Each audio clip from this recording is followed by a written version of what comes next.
Coming up on Life, Part 2. Maybe you're tempted. Maybe you're doing it. Plastic surgery. What it says about who we are and how we feel about getting older. And later, Faye Waddleton, the outspoken 60-something feminist who's had a few nips and tucks and isn't afraid to say so. Plus, one baby boomer redefines what it means to be hip. All coming up on Life, Part 2. Major funding for Life Part 2 was provided by the Atlantic Philanthropies, engaging many to improve the lives of and achieve health and economic security for older adults.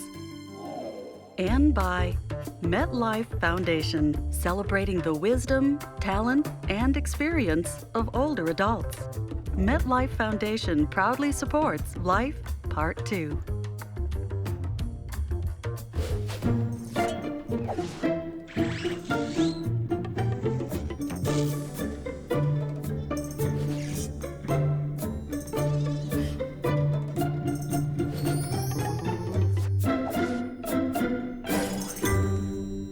Welcome to Life, Part 2. I'm Robert Lipsyte, and I haven't had cosmetic surgery yet. A few years ago, the thought of it seemed unnatural, immoral, creepy, unless, of course, you were an actor or a network television anchor. Since then, several friends of mine have had work, as they call it. More have had Botox injections. They look better, and they say they feel more confident. And they claim the needle and the knife have saved their jobs. Who am I to argue with that? Yet I am uneasy about the relentless marketing of cosmetic procedures, how quick and simple they are, safe and painless, how you owe it to yourself, if not your partner and your boss, to look as young as you can. I sense the next big sell. If you don't smooth your wrinkles, lift your eyes, unjowl your jaw, renovate your chest, boost your butt, you're simply not trying hard enough to be your best. Maybe this genie is out of the bottle. Like steroids in sports, we'll have to accept that those who choose not to be enhanced may be operating at a disadvantage. Well, we'll just have to work harder, pump up our personalities and our smarts.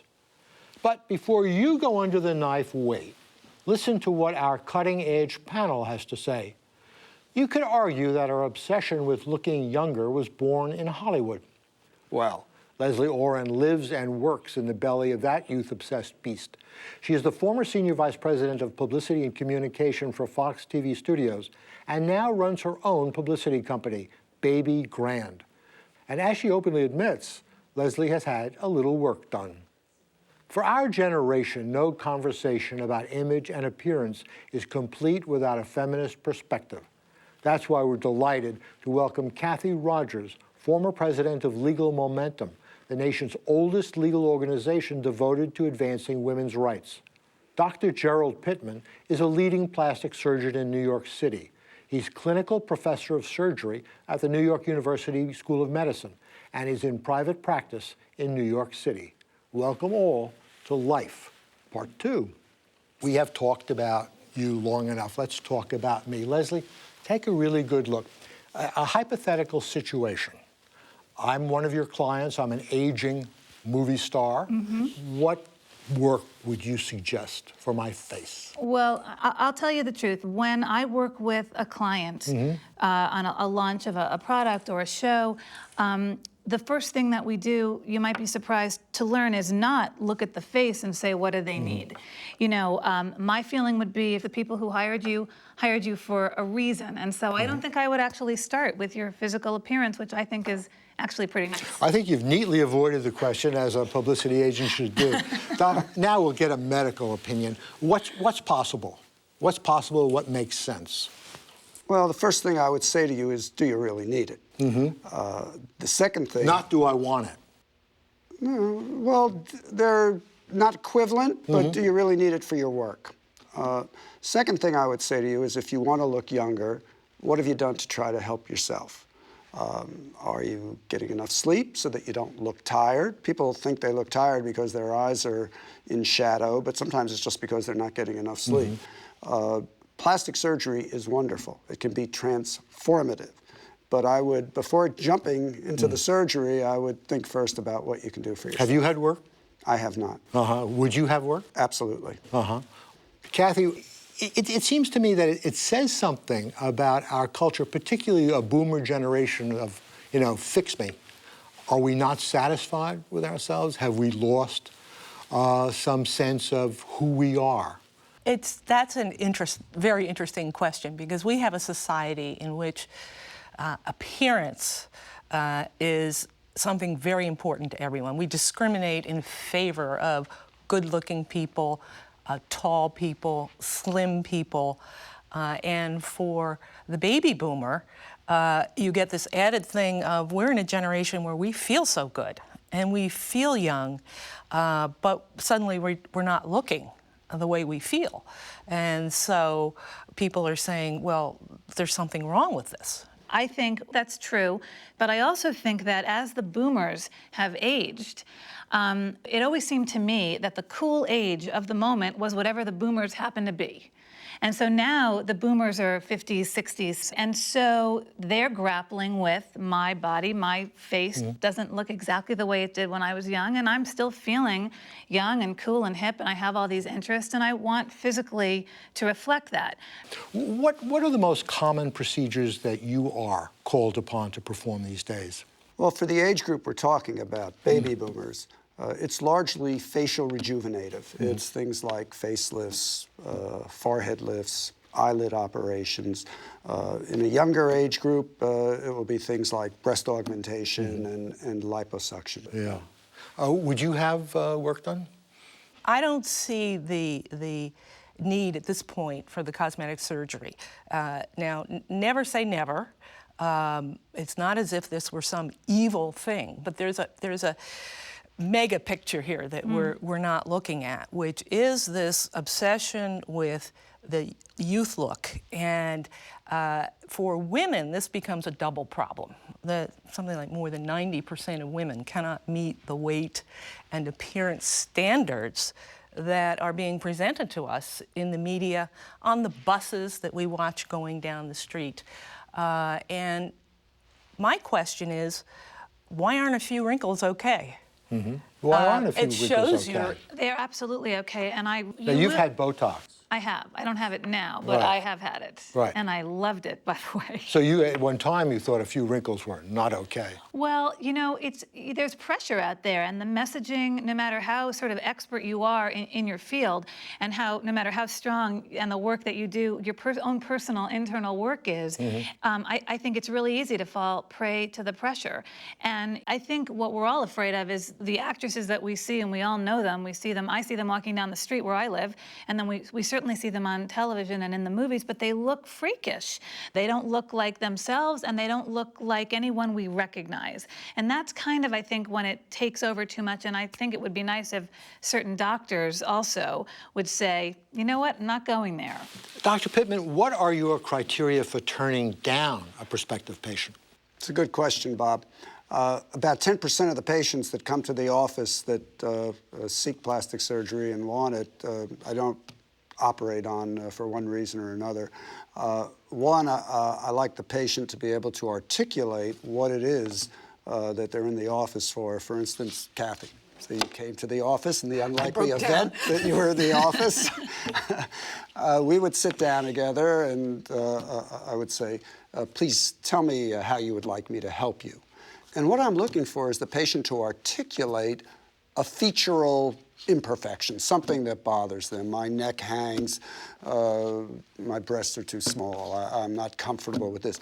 That's fine, and that's a good sign. If the patient, however, says, I'm miserable, I can't stand the way I look, frequently that's a sign that it's really not about the physical issues, it's about something else going on. So I look very carefully at that kind of patient. We've been led to believe that the boomer generation with this, fix-it mentality is going to plastic surgery. Are you seeing more people in that late 40 to early 60 group? Well, yes, they're the principal consumers of plastic surgery services for two reasons. One, they're aging and indeed have changes in their appearance that displease them. It's a sign of their approaching mortality. And Two, they frequently have more financial resources than the younger person who's just raising a family, hasn't hit his peak earning years. So yes, Who've also been led to believe that they have a mindset, since they've been coddled by the greatest generation growing up, that things can be fixed and that they deserve the best. Well, there certainly seems to be a comfort level with it that is generational that when I was a child, it was a big deal. And now it's mainstream. And so we have a comfort level. So Like we're what you gonna were have- saying about being desensitized. We're going to have another generation that's going to be, think of it as going to the hairdresser. Well, I don't think it's mainstream yet. One thing, plastic surgery is still quite expensive. So it's a narrow slice of the population that But can even plastic do this. surgeons have financing now. You go into offices and they'll make it easy to do. Well, still, it's expensive, and what are people spending their money on? And so that puts me on the edge of worrying again, because if we over-commercialize this and we say this is what you have to be, and we make it so quote-unquote easy for people to do it, what is the message we're sending? I just picked up a paper yesterday, and there was a big ad in the paper about invest in yourself. You cannot afford not to. And it was about liposuction. Kathy, just before you go on, I think the three most dangerous words in plastic surgery are, it's just liposuction. No, surgery. So you want to make sure, not that you really need it, because nobody has to have cosmetic surgery. It's not like having appendicitis, you have to have your appendix taken out. But that you really want it, and there aren't alternatives. That's another thing, Dr. Pittman. As boomers age, as with any kind of surgery, recovery is slower. Possibility of repercussions are greater. Yeah. As you get older, particularly into your 60s or 70s, you don't have the same kind of physiologic reserve or ability to recover from a procedure. The biggest determinant, though, of how long it's going to take you to recover and risk, if you will, is how long the procedure is and how extensive the scope. So older patients, baby boomers, should consider doing less rather than more.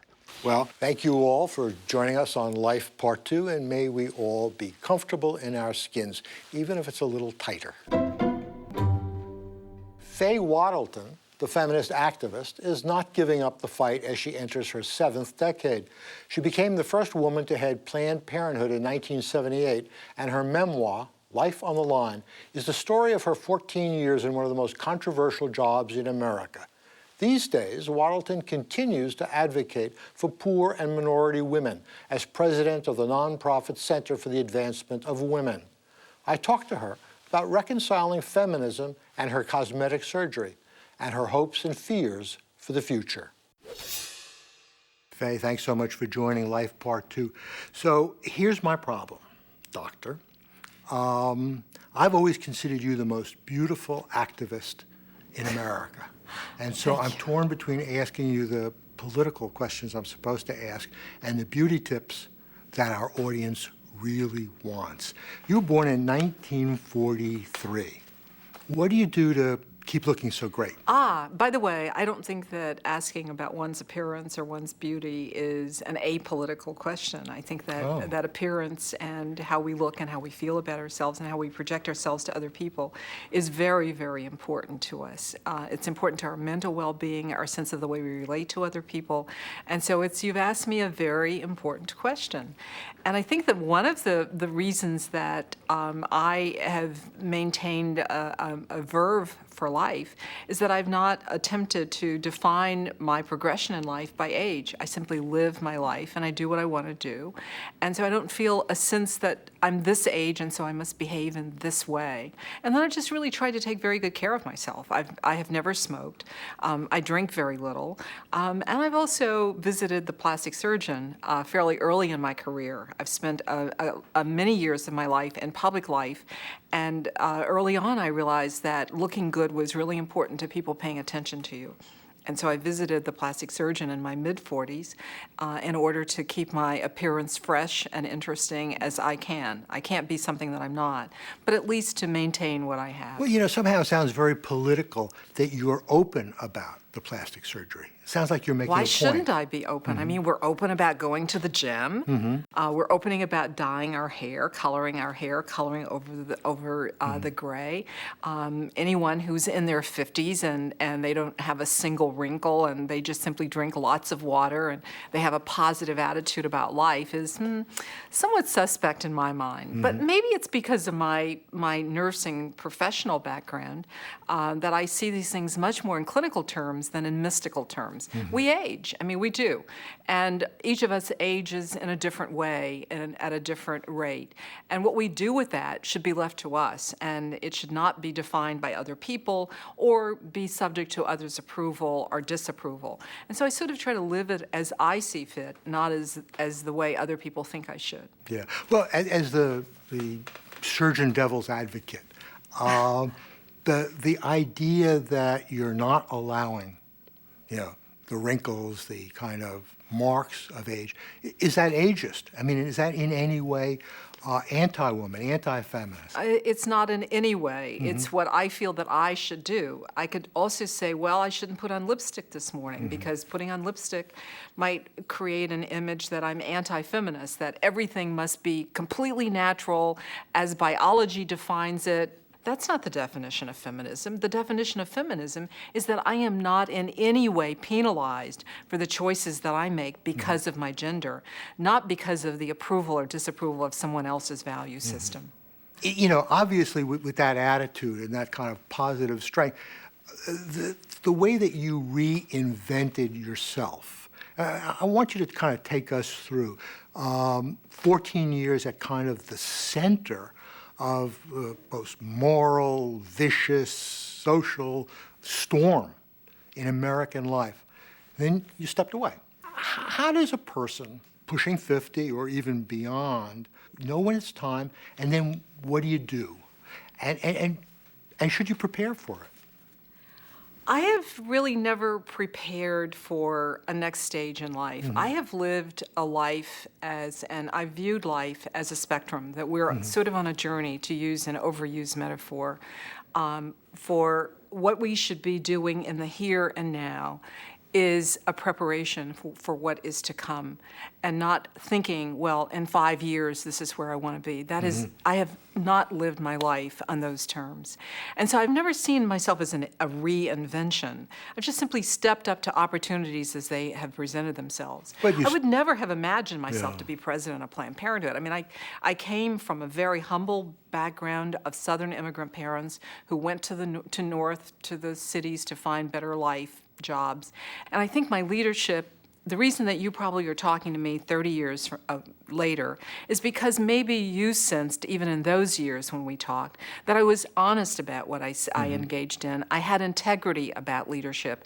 And I think that that's often missing today among leaders, because there's a desire to paper over and not to be honest about where we are in life and what our struggles are about. Are you talking about the Times or younger people? I think the Times, I think younger people, maybe younger people. I mean, I have a daughter, 30, and she's perhaps more honest than I'd like her to be. I even say to her sometimes, you don't have to tell everything. You don't have to tell your boyfriend every experience you've had. So then I may have been a little bit more forthcoming than maybe I am now. So maybe it is a matter of the time. It seems to me, and I have a daughter kind of your daughter's age, that young women who have not come through the struggle of feminism sometimes tend to take it for granted and don't really quite see the issues. Well, if we all take things for granted that we have, that were given to us, and that we grow up with assuming. I mean, we take the air we breathe for granted until somebody tells us being so even-handed about it. Well, you have to be. Why? Because, listen, if my daughter had the same struggles that I had growing up, well, what progress will I have helped her to live in? And so we have to look at where they are today. We fought for those rights. The danger is that we who live in society and who knew what it was like are complacent. It isn't that our daughters are complacent because they haven't had those experiences that brought us to this point. But when we see ourselves going back, then we have to look at our own selves in the mirror and say, do you find it's your going generation back.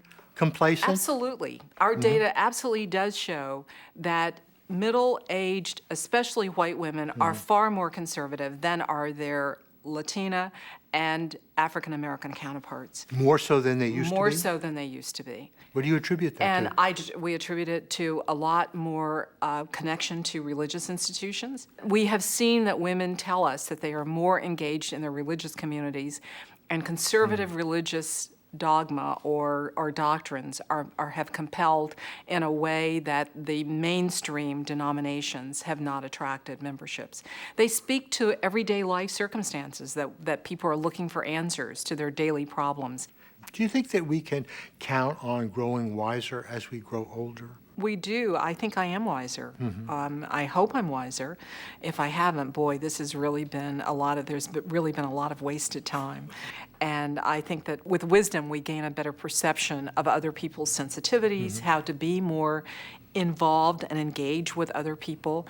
And that can only come about if you've lived a life and if you had those experiences and integrated them and internalized them. A lot of people never do. They just simply fluff them off, or they fail to acknowledge them. But I try to do better with my life than I might have done if I had just ignored the experiences. Are you less afraid?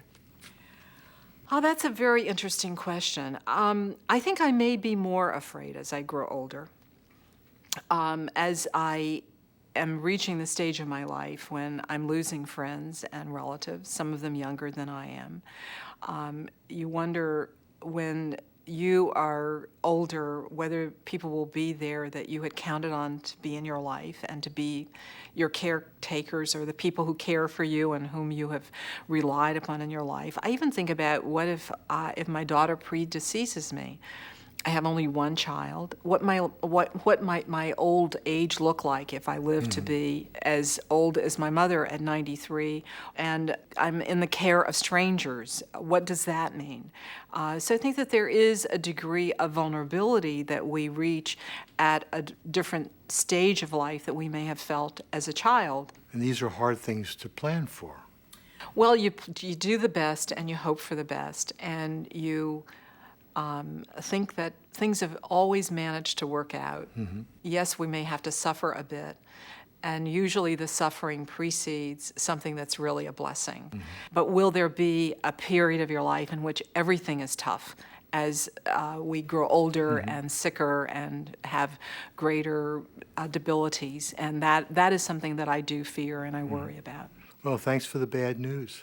Faye Wattleton, this thanks is life. so much Thank you for having me. joining Life Part 2. My pleasure. Darryl Pinckney is a regular contributor to the New York Review of Books. His own books include a novel, High Cotton, and Out There, Mavericks of Black Literature. In his youth, Darryl spent a lot of time hanging out late at very hip places in New York City.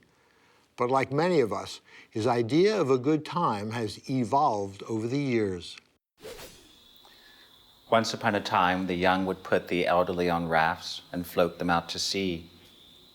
I think of that when I'm out walking and can't keep up with the younger guy ahead of me simply because my stride no longer has the same elasticity as his. He disappears into the next block, his scalp full of essential oils. Overnight, I've become the age of my college students' parents, if not older. One girl in class said Molly, and I didn't know that that was slang for a drug. 30 years ago, I would have. In my head, I used to be hip. I had friends who were hip, and I tagged along. But all of a sudden, I can't even stay out late. Just this past New Year's Eve, I heard Patti Smith at the Bowery Ballroom. She was great, and she's still hip because she has no fear of the young. But a while after midnight, I was desperate to be on my way home to the cozy sounds of my radiators. My hipness card expired a long time ago. I can't speak the night's language anymore. Downtown, where the condos and restaurants are now, I see the vanished landscape of dark clubs and abandoned corners. I've become an old head who says, in my day, It's one of the most tiresome things you can be in New York, formerly hip. Yet I must not forget that, like everyone, the hip also went out to find someone to stay home with. Home life is a consolation of the formerly hip. Staying up late, but not too late, on another New Year's Eve with that someone met one smoky night 20 years ago isn't hip, but it's cool by me. And Daryl Pinckney, you're still cool with me. For now, that's it for Life, Part 2. Thanks for joining us. I'm Robert Lipsyte. See you next time, older and better. Are you ready for Life Part 2? Find information, inspiration, All I can tell you is getting old is not for sissies. and insight on life after 50 on pbs.org. Thank you.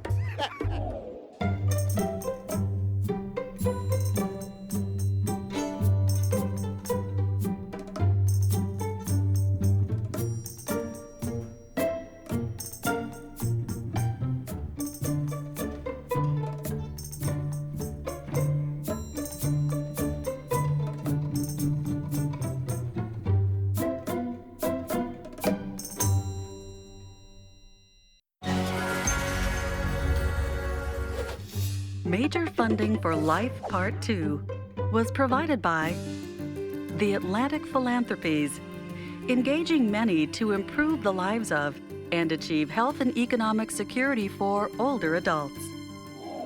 And by MetLife Foundation, celebrating the wisdom, talent, and experience of older adults. MetLife Foundation proudly supports Life Part 2.